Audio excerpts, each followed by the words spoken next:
It's certainly no stretch to say that life would have been much scarier if the dinosaurs had stuck around. But what if I told you the Earth used to be populated by creatures that were even bigger, badder, and more ferocious? From supersized serpents to deep-sea monsters and bizarro critters straight from your nightmares, here are some animals that were even scarier than the dinosaurs.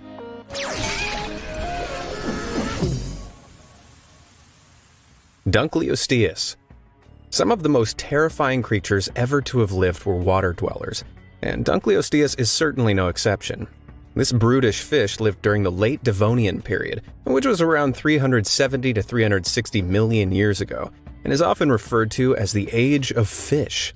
FYI, that's long before the dinosaurs walked the Earth, during a time known as the Mesozoic era, between around 245 and 66 million years ago, which scientists have divided into three periods: the Triassic, Jurassic, and Cretaceous. The 26 to 32 feet long Dunkleosteus was streamlined and shark-like, with an armor-plated head and a face only a mother could love. Based on its ferocious appearance, you might be surprised to learn that Dunkleosteus actually lacked any proper teeth. But don't be fooled. Instead, it had two long, bony blades that could snap and crush almost anything. And I do mean anything, because Dunkleosteus was definitely not a fussy eater. It ate fish, sharks, and even its own kind. Its fearsome fangs grew continuously and rubbed against each other as they did, acting like self-sharpening shears. To give you an idea of just how powerful its jaws were, scientists have speculated that they could generate up to 8,000 pounds of bite force per square inch. For some perspective, a lion's bite generates approximately 650 pounds per square inch. Dunkleosteus's fatal flaw was that it was so greedy that it often suffered from indigestion.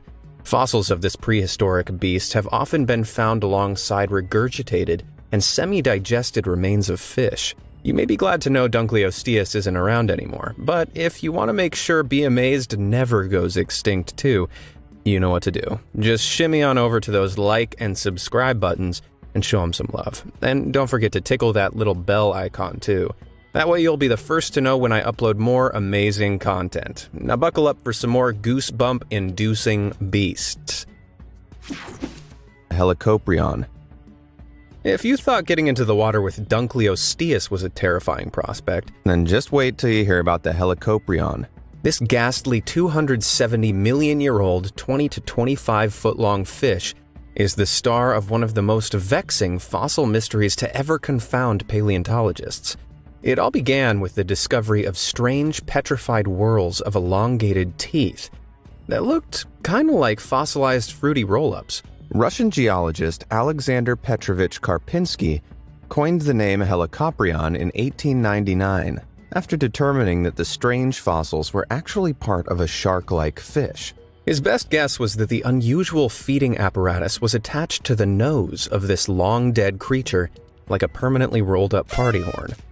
But the remains continued to puzzle paleontologists for over a century.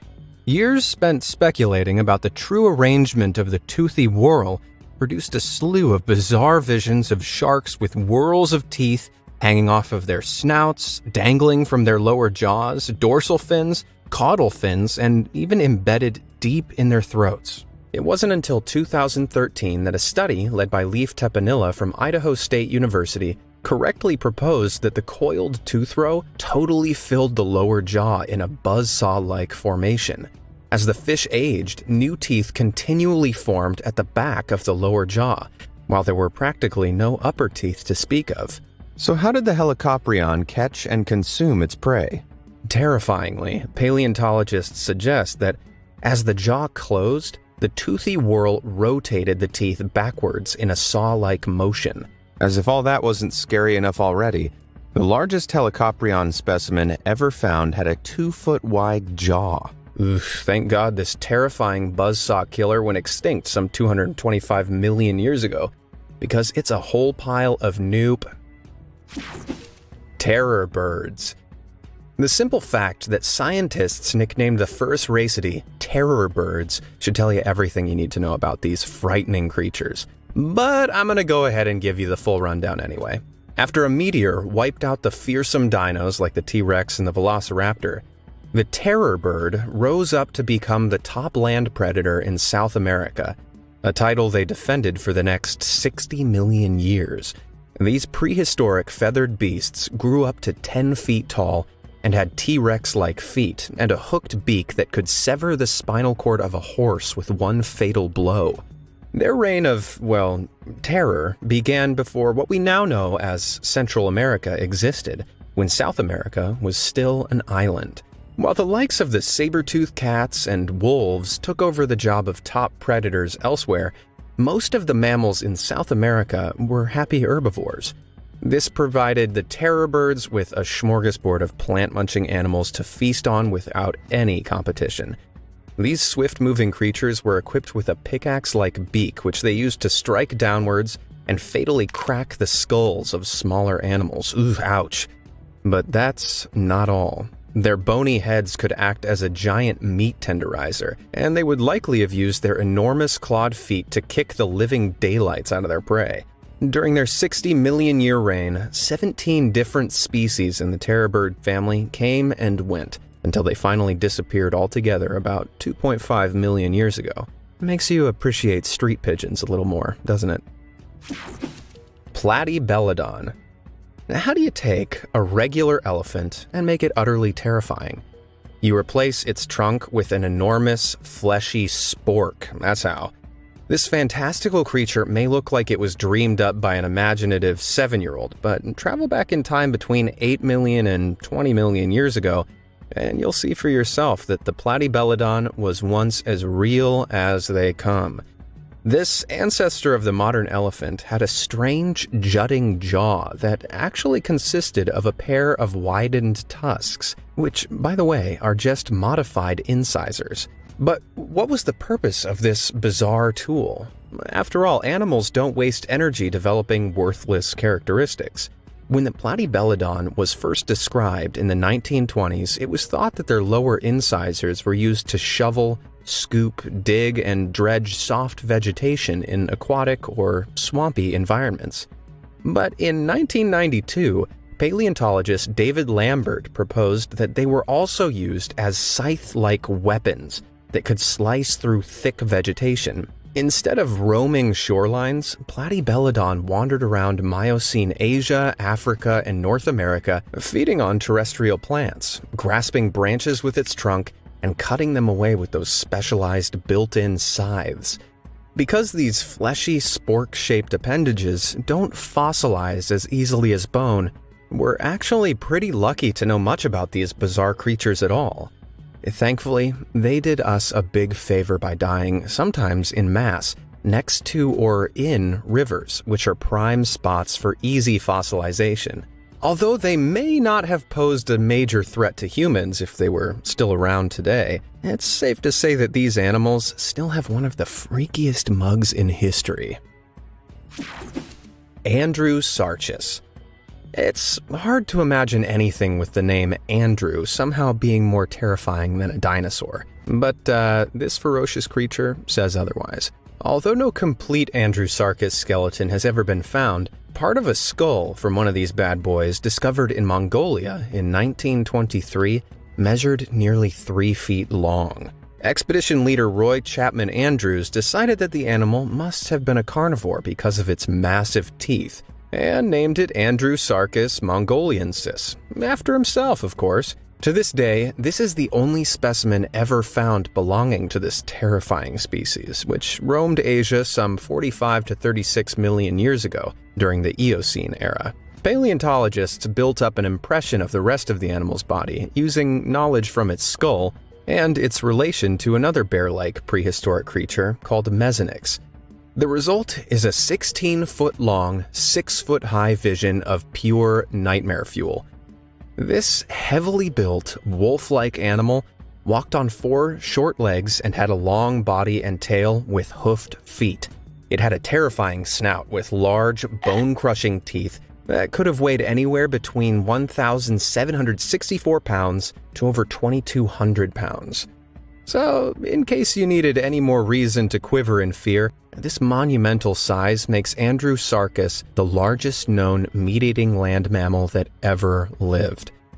Strangely enough, though, these hoofed beasts were actually thought to be more closely related to hippos and whales, both belonging to a larger order of mammals called artiodactyls. Because Andrewsarchus is only known from a skull and a few other bones, whether it was an active predator or merely an oversized scavenger is up for debate, but I certainly wouldn't want to take my chances. Titanoboa. If you're scared of snakes, now might be a time to grab a quick snack. 60 million years ago, during the Paleocene epoch, in the swampy waters of what is now Colombia, there lurked the biggest snake that has ever lived, the Titanoboa. Clocking in at nearly 50 feet long and weighing a colossal 2,500 pounds, this supersized serpent was 10 times as heavy as the green anaconda that rules those same stomping grounds today. Sadly, though, Titanoboa never went toe-to-toe with the T-Rex. Existing just a few million years after the fall of the dinosaurs, Titanoboa reigned over the immense, swampy jungle where everything was hotter, wetter, and bigger than it is today. In keeping with this general theme of bigness, Titanoboa was so large that it pretty much defied the laws of physics. You see, every living creature has evolved under the constraints of gravity. The only reason why ludicrously massive creatures like the 100-foot blue whale are able to exist is because gravity doesn't affect giants as much in the sea. Scientists speculate that this is what Titanoboa must have exploited to reach its enormous size. The creature was so outsized that it probably wasn't able to get around on land very well and must have spent a large part of its time in the water, behaving more like a water-dwelling anaconda, despite looking something like a modern-day boa constrictor. You know, just imagine taking a dip in the river only to spot the skin of one of these enormous beasts on the bank nearby. If you're wondering what Titanoboa ate, the simple answer is anything it laid its eyes on. The giant snake was an ambush predator and relied on its incredible strength to squeeze the life out of its prey. Titanoboa lay in wait and hunted mostly large reptiles, gobbling down giant turtles and even crocodiles. Why, and even when Titanoboa went extinct, remains a mystery. But just imagine the havoc they'd wreak on us puny humans if they didn't. Jacalopterus. 3 words. Giant, sea, scorpion. I bet you never thought you'd hear those together in a sentence about a real-life animal. You'll be pleased to know that the now extinct group of Eurypterids, also known as sea scorpions, which belonged to the arthropod order, were mostly small creatures, about the size of a human hand. That is, except for the nightmare-inducing Jacalopterus, which lived around 460 million years ago during the Silurian period. This spiky sea scorpion grew up to 8 feet in length, easily making it the largest arthropod ever known. For a better idea of what it looked like, just imagine those facehuggers from the Alien franchise, scaled up to huge proportions with the ability to swim thrown in. Its segmented paddle-shaped body was similar to that of the bizarre horseshoe crab, except, much more giant. Jacalopterus moved swiftly underwater thanks to its oar-like back legs, which allowed it to swim rapidly after its prey. Beside its multiple specialized limbs, this marine monster was also equipped with huge spring-loaded claws, which it used to snatch up fish as they passed by. One fossilized spike claw discovered in 2007 even measured a whopping 18 inches across. There's no denying that if this giant sea scorpion had existed today, it could have used these grasping claws to grab you in a deadly embrace and crush your skull like an almond. The reign of the Eurypterids, including the terrifying Jacalopterus, was eventually brought to a sudden end thanks to the Permian extinction around 299 to 252 million years ago, which wiped out more than 96% of all marine life on Earth. Phoberomus pattersoni. You may have noticed that many animals in the prehistoric era were basically just souped-up, jumbo-sized versions of some of the animals that still exist today. Well, allow me to introduce you to perhaps the most unnerving example of that theme, Phoberomus pattersoni. These real-life ratzillas were the biggest rodents to have ever walked the earth, clocking in at around 10 feet long with another 5 feet worth of tail to boot. Remains of these repulsive rodents have been recovered from several sites in Argentina, Brazil, and Venezuela over the years. Although their closest living relative is the humble guinea pig, they were more similar in appearance to modern-day capybaras, despite being much bigger and heavier. Examinations of the skeletons of these creepy ratzillas suggest that they probably weighed around 800 kilograms, which is around the same size as an American bison. Phoberomys pattersoni's hind limbs were massive compared to its slender front limbs, which suggested it probably rested on its haunches while feeding, using smaller forelimbs to gather plant material. Much like the capybara, Phoberomys had a deep-set jaw and sharp front teeth, which were adapted for their gritty, herbivorous diet. Although they were plant eaters, these tremendous rodents would have had foot-long incisors, capable of causing some serious damage if you were to cross them. Phoberomys towered over wetlands and nearshore swamps until they mysteriously disappeared some 8 million years ago. So, next time you squirm at the size of a rat on the street, just remember, it could be much worse. Hallucigenia. It's not unusual for paleontologists to have trouble deciphering what an animal looks like, especially when it's been extinct for 400 million years. But the case of hallucigenia was still much harder than most. In fact, scientists studied this thumb-sized worm for more than 50 years before they were able to determine where its head was. Take one look at this utterly ludicrous creature and you'll see what I mean. Back in 1977, British paleontologist Simon Conway Morris happened upon a bizarre half-inch long fossil that had been found in the Burgess Shale in the Canadian Rockies 66 years earlier. It had already been classified as an annelid worm, which includes leeches and earthworms, but Conway Morris didn't agree. In his opinion, the wacky organism could actually walk on several pairs of stilt-like spines, while it also had numerous tentacles sticking out of its back. He named the creature Hallucigenia because it was so nonsensical it resembled something you'd hallucinate during a bad trip. But in 1991, researchers Lars Ramskold and He Zieguan turned Conway Morris's idea upside down, literally. What he had identified as tentacles were actually the creature's legs, so the model was flipped. The spines, now located on the creature's back, were probably used for defense.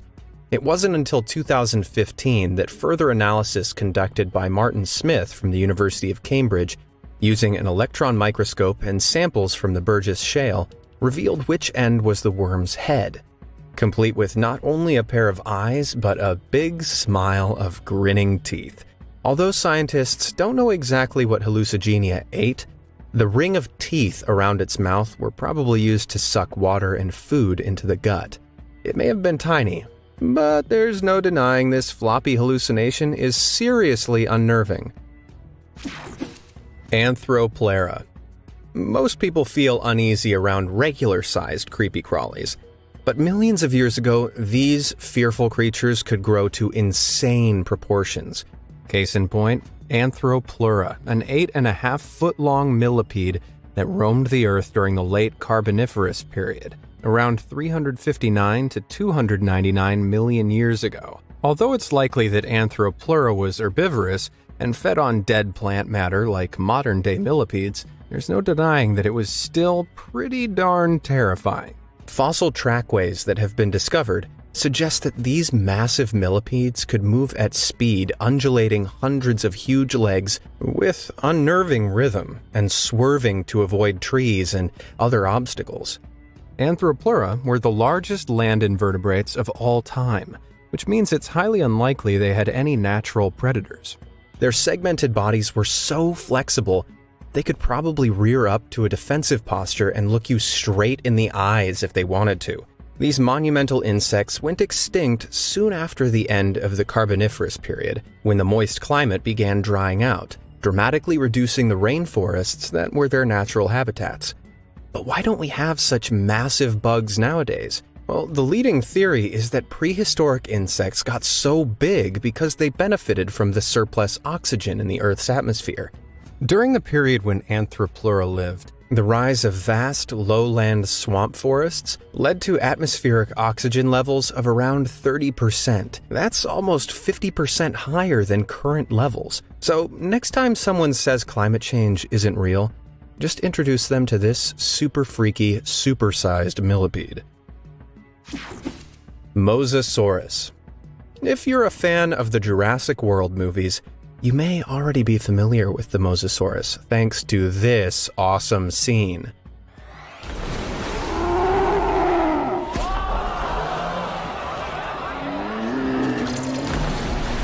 But the thing is, the Mosasaurus isn't technically a dinosaur. These great marine reptiles are actually closely related to snakes and monitor lizards, but that doesn't make them any less terrifying. This gigantic warm-blooded carnivore swam the seas around the globe some 80 to 66 million years ago. Though no complete specimens have ever been found, paleontologists speculate that Mosasaurus probably reached lengths of 45 to 50 feet and weighed around 5.5 tons.